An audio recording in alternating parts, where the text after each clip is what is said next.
Well, before we get started, I want to introduce some really wonderful people that have come here today to help, to consecrate, to bless not only some of the things going on here, but also our grounds and who we are as Unity of Santa Barbara.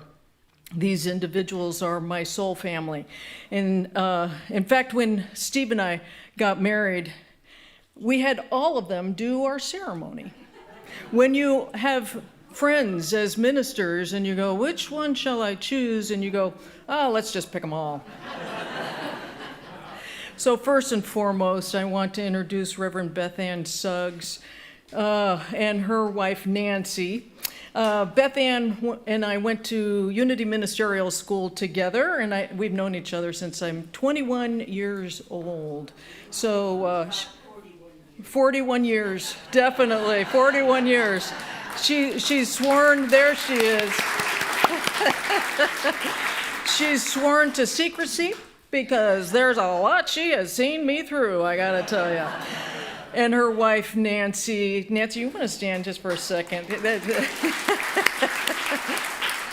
Nancy was my administrative assistant and confidant for almost 16 years when I was the minister at Unity of Ventura.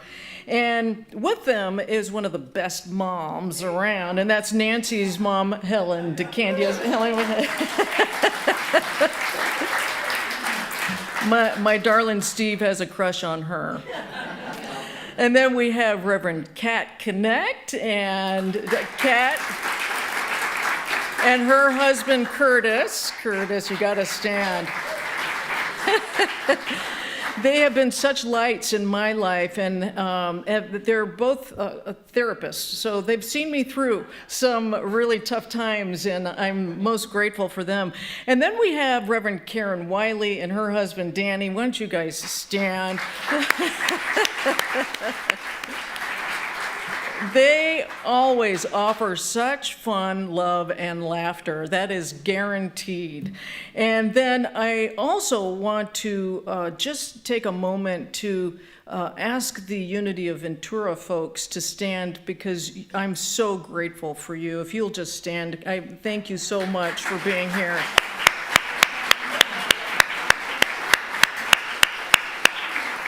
Most grateful for your support.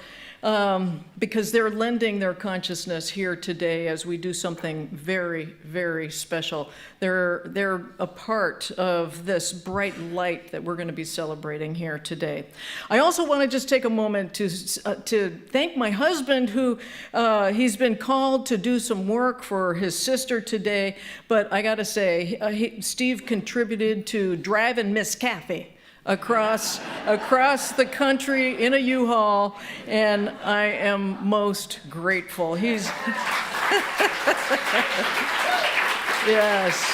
he's a good guy. I think I'll keep him. There we were. And he also put this together and hung it up for us, so he's a good guy. All right, so let's get started, shall we? One of the 10 Commandments says, "Thou shalt not make unto thee any graven images." And that is wonderful wisdom. In Unity, we do not pray to a statue or any object or any material thing. We don't give our power away to any graven images. However, we do talk about and we teach about energy, how it works in our lives. And these objects here carry energy. For instance, in the early 90s, I was getting divorced, and my former husband was starting to pack things up without me knowing it and claiming that everything was his. And the next thing I knew, I was left with very few items. And all I wanted at that point was just a phone. I just wanted a phone, so I was yelling at him in my most ministerial way. And I said, all I want is a bleep, bleep phone. Is that too much to ask? And I ripped the phone off the wall in my most ministerial way, took it to my apartment, hung it in my, that's when we used to have phones on the wall, right? And after a few months, I noticed that every single time I would walk past that phone, I would feel the sense of agitation, the sense of irritation, the sense of anger. Not only was there an unconscious memory about it, but I had also infused it with anger when I ripped it off the phone. Hello? What do we do here in Unity? We teach about energy. And then it dawned on me, gosh, I teach this every Sunday. Why didn't I listen to what I was talking about? Everything is energy. And if everything is energy, then that phone carried some energy. So I threw it away and I got myself a new one. It was in white, Christ light, just to remind me, right? Some years back, science discovered the reality of how energy affects solid energy, like a phone. All matter is slowed down energy. So our thought energy is invisible to us, but thoughts can be felt. Would you not agree? Thoughts can be felt. For example, if you have not been to the Fellowship of Yogananda in LA, it is a must experience. Many of you are nodding your heads. When you go there, you feel the vibration of it. It's a very high vibrational place. My guess is that there's many other people that go there to meditate. So when people go there to meditate, they are putting themselves, they put this positive vibration out, thus creating an atmosphere that can be felt. It is being charged with positive energy, which brings us to our artifacts here. Today, I would like to share with you where they came from, the energy they impart, and why they are important to us here at Unity of Santa Barbara. The globe, this globe, I don't know if you can see it. This globe came from the Silent Unity building. Now, there might be some of you in here that may not even know what Silent Unity is. Silent Unity is the longest held prayer vigil of over 131 years. It has never stopped. If you call or write or email with a prayer request, they will pray with you 24 hours a day for 30 days. Since 1893, on a 24-hour basis, there has been someone sitting in prayer at all times. That's pretty remarkable, my friends. With that, there is a light that has never gone out.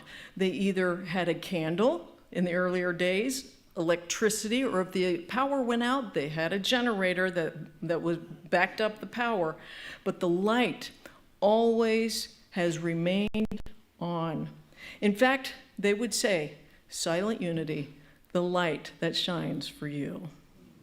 Here's a photo of the old Silent Unity building, and you can see in the window there the light that constantly was shining. And Miss Reverend Beth Ann remembers that building. Yes. And it was on 24 hours. And I'd like to share also a video. Silent Unity means something pretty spectacular in my family. So this video is from my mom, my wonderful mom, Reverend Nancy Norman. Good morning, Unity of Santa Barbara. I am delighted to be with you this beautiful, beautiful day. I'm Nancy Norman, and this globe and the light of unity, Silent Unity, has always been very important to me. In fact, my life started at Silent Unity. You see, my mother was told she could never have children, and she had heard of this place in Missouri that if you wrote and asked for your request, your prayer, that your prayer would be answered. So she wrote to Silent Unity. So in reality, my life began with a prayer at Silent Unity. From that point forward, we attended the Methodist Church. However, we were Unity true students. Later on in life, I was married, had several children, and we lived in Venezuela, Caracas, Venezuela. It was a very turbulent time when we lived there. There was revolution after revolution, uprising after uprising, and there was a lot of times that I experienced a great deal of fear. However, I could always remember that there was a light that was always shining for me. And I could tap into that silent unity consciousness because I knew that someone would be praying 24 hours a day, 7 days a week. So no, whenever that fear came upon me, I just sigh, a deep sigh of relief, and know that I had tapped in to that powerful prayer group called Silent Unity. And I remembered so many times about the light that always shines for us. Fast forward, we moved back to the States. I had 2 teenage kids. And guess what? They didn't always come home on time. And I can't tell you how many times I was awakened in the middle of the night and my children weren't home. What would I do? I would call Silent Unity at 1 or 2 o'clock in the morning. What a relief it was. The light that was always shining for me. There was somebody that was always picking up that call. And when I would call, fearful for my children, I would hear this: Silent Unity, how may we help you? With that, tears would run down my cheek. And I knew I was fine. I knew my children were fine. So you have here such a special, special gift. I'm delighted for you. And I'm knowing that that light is shining forever at Unity of Santa Barbara. God bless you, and what a wonderful day.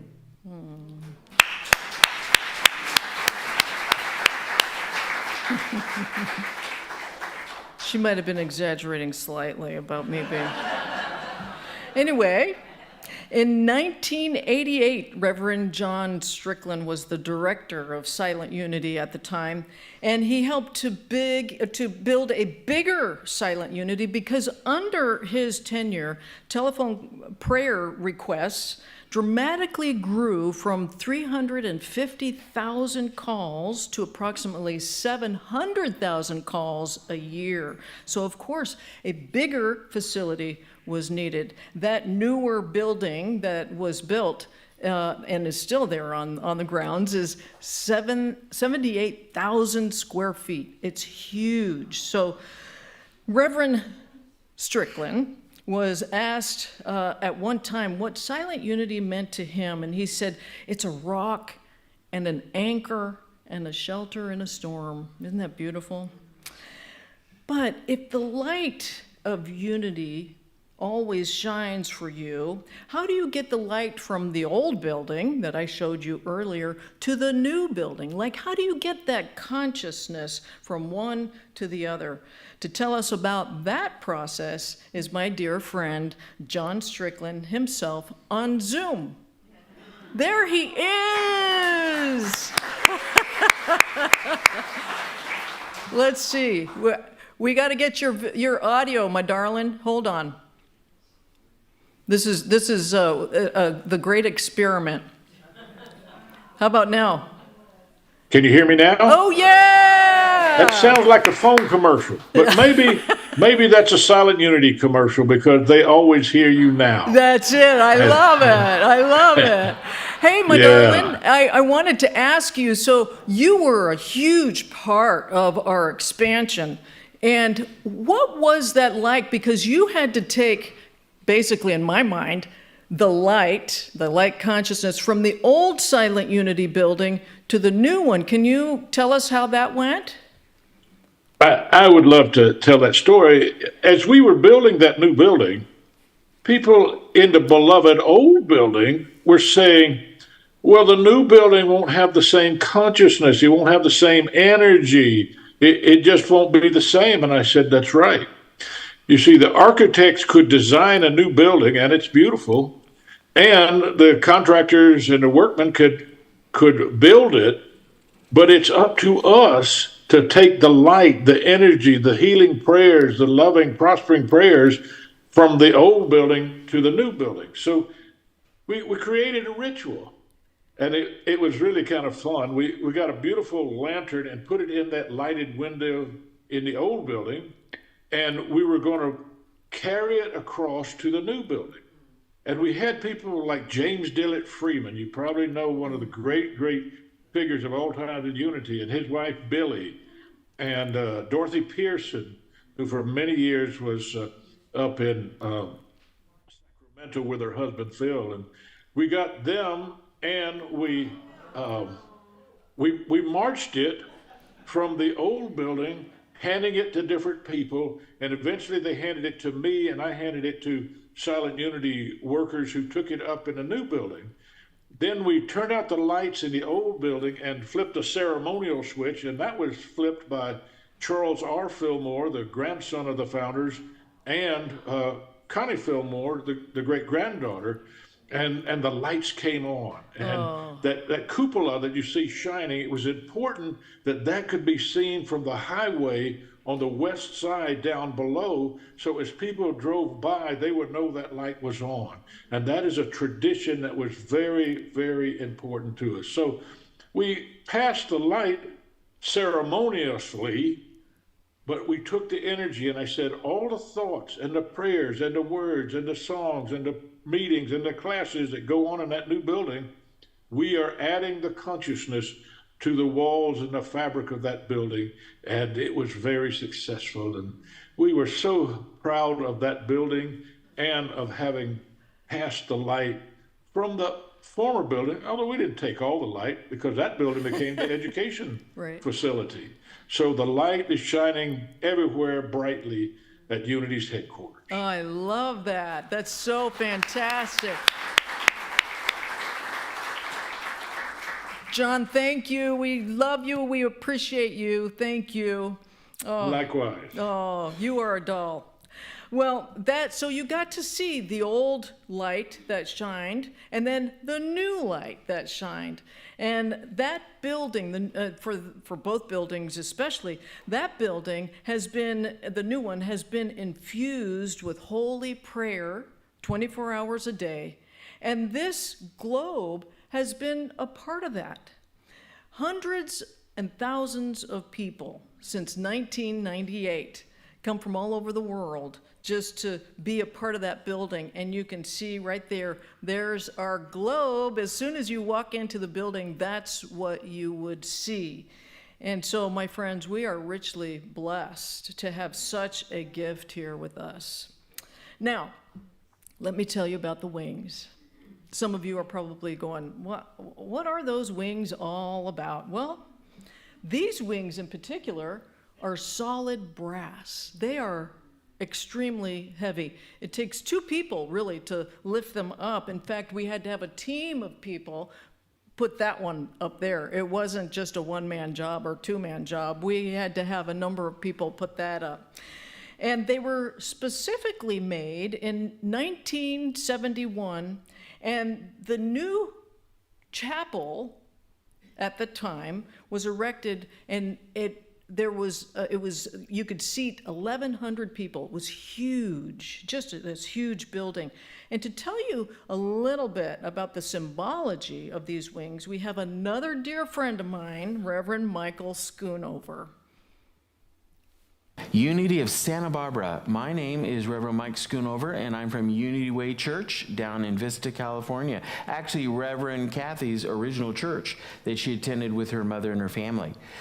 I want to first off say thank you for the wings that we have been gifted from Unity of Santa Barbara that Reverend Cathy picked up when she went back to Unity Village. Ours are getting a little bit of, we'll say, rejuvenation. I could say a facelift, but they're not ready for prime time just yet. But we're going to have a special ceremony when we do allow them to be shown in the public. What I'd like to do is share some insight of what these wings actually mean to us as Unity students. They're called the winged globe, and they symbolize for our unity movement an emblem. It's one of our earliest emblems that we had that goes all the way back to the older editions of Unity magazine. And they were designed basically from Charles Fillmore, who discovered them in a revelation. I believe most of you know that Charles Fillmore is clairvoyant, so he saw them in his third eye, and he went to an artist, and that's how they created the wings exactly that we have. These wings have long represented freedom, spirituality, safety, and this particular wing symbol really originated and goes back to the ancient cultures of the Egyptians and the Chaldeans. And it really, again, is the winged sun disk. And what this sun disk really represents is divinity, protection, and healing. Charles Fillmore taught that the Spirit energizes our souls, allowing us to wing above third-dimensional earthly situations or our lives, believing that we're no longer truly glued to this third-dimensional realm of matter. We are so much more, and that's what those wings allow us to lift up. Charles Fillmore also said, quote, as man develops spiritual consciousness, he attains the realization of the soul as the wings of the body, unquote. And by following and using this powerful symbol of truth, these teachings consciously change within us, and we rediscover that we are in actuality that winged globe right here and right now. I know that the globe that you received, the big globe from Site Unity, and also the two wings you have, are saturated in a spiritual energy from all the souls back at Unity Village who were under those wings, who shared their soul energies. So may they be a blessing to you and your congregation and your consciousness, and may they also, these wings that we have here at Unity Way Church, may they truly be a living blessing to us also. So again, I just say thank you, Unity of Santa Barbara. And before they cut me off, I just want to say, Reverend Temple and Reverend Cathy can get into a little bit of mischief. So if you would agree to help me, don't let them know. Let me, help me keep them in line, because a lot of times that mischief appears in some divine sassiness and even some divine honoriness, and it can happen.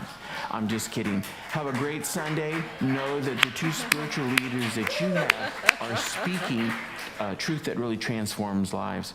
They are truly the living embodiment of these wings. May you be blessed, and may you continue to rise above into higher states of your own soul's glory. And we just say, thank you, God, and so it is. Amen. Amen.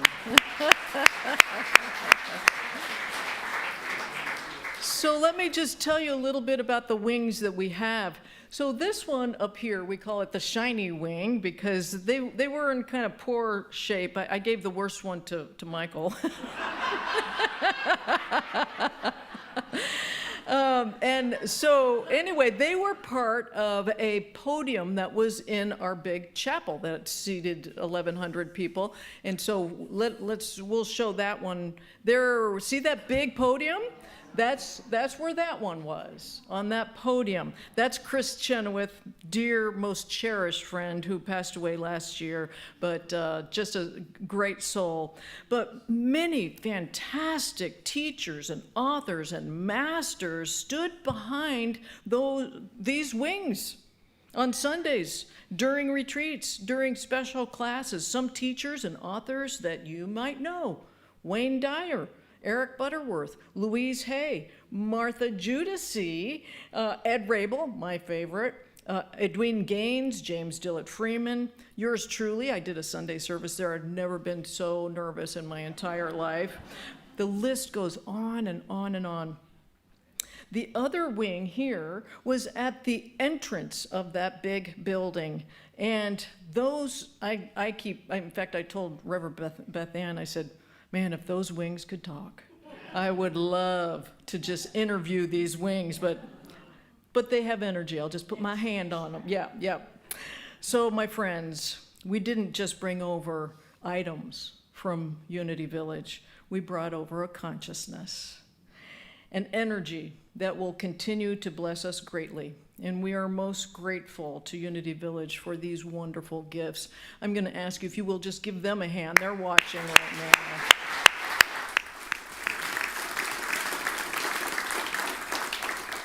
And so, Unity of Santa Barbara, now is the light that shines for you.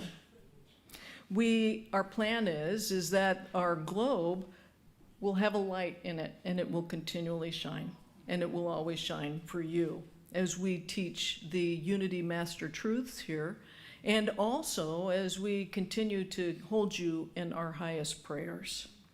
In a moment, we're going to go into a time of prayer and meditation where we bless these items back home, and we're going to bless our property and all who enter here. And beforehand, we're going to do we're going to sing a meditation song. And to give you a little history of this song was sung first thing in the morning as silent Unity workers would get prepared for their day. It's written by Charles Fillmore. And they sang this song every day from 1916 to 1971. And so now, as we get prepared for our time of meditation, let us sing, Healed by the Power of the Divine.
If you will, just tune in, tap in.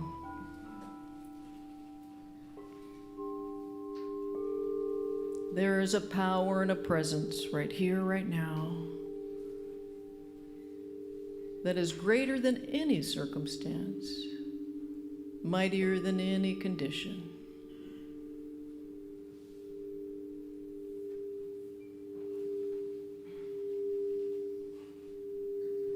And as we tune into that power and that presence, we plant a Christ light column from the highest of the heavens to the middle of the earth that surround, fill, and protect this property and all who enter here.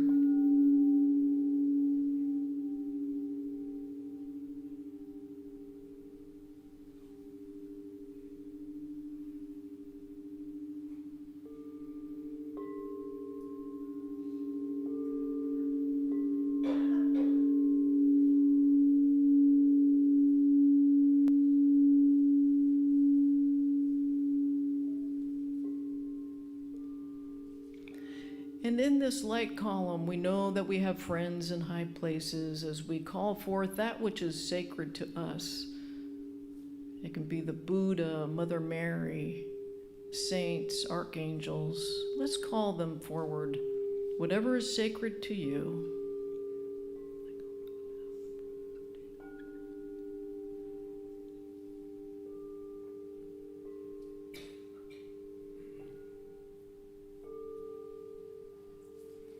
And with that, we call forth all of the archangels, the ascended masters.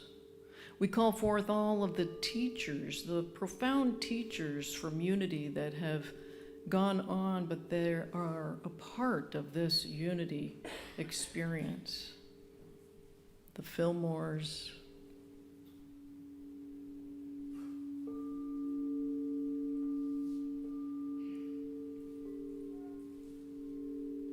And as we sit here in the light, we ask, dear God, for a cleansing of consciousness.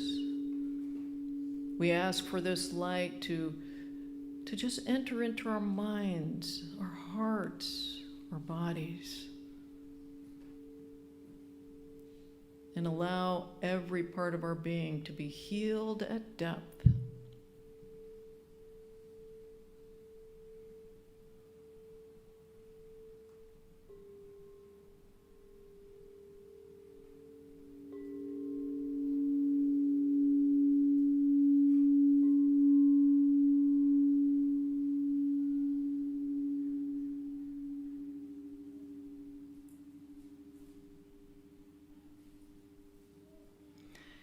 And in this light, we take a moment to magnify our greatness. So take a moment, remember a time when you had a great spiritual awakening, whatever that might be. Bring it forward energetically. Remember it, feel it, become it. And we take that energy now and we share it with each other here, magnifying that extraordinary experience.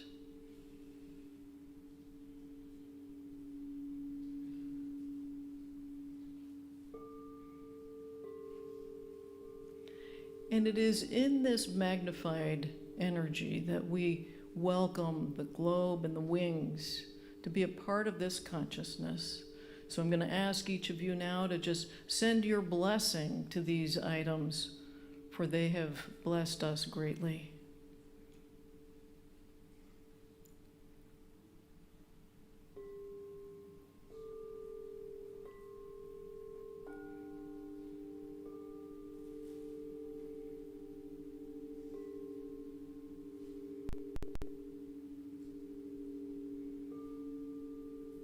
And in this blessing, we are so grateful. And just slowly and gently, whenever you feel like you want to come back into the awareness of this moment, this room, this place, take your time coming back. And we are grateful. And so it is. Amen.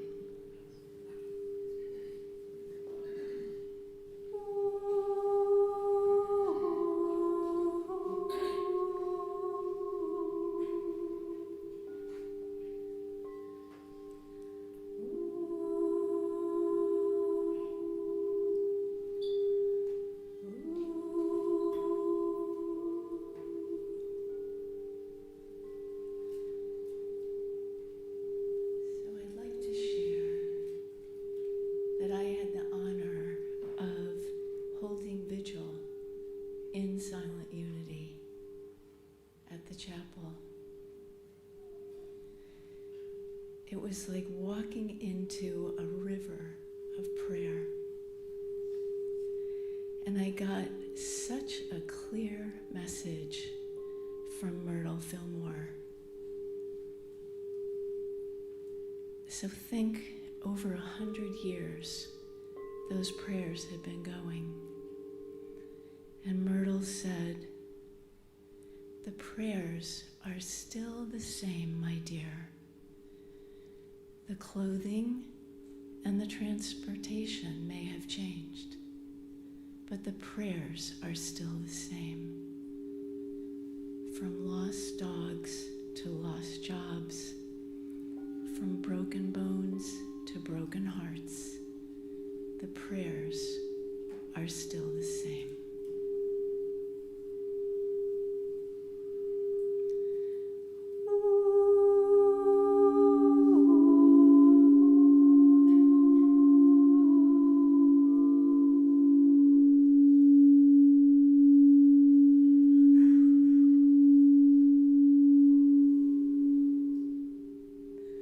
There's a lot of power in this room.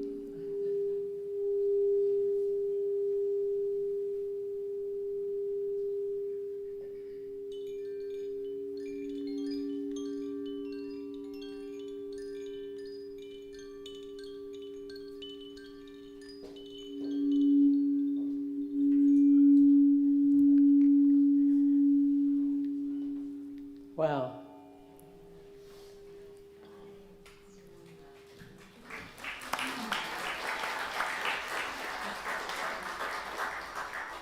So I was telling everyone last week, because this is an important value in teaching for each of us, and today's an immensely powerful day.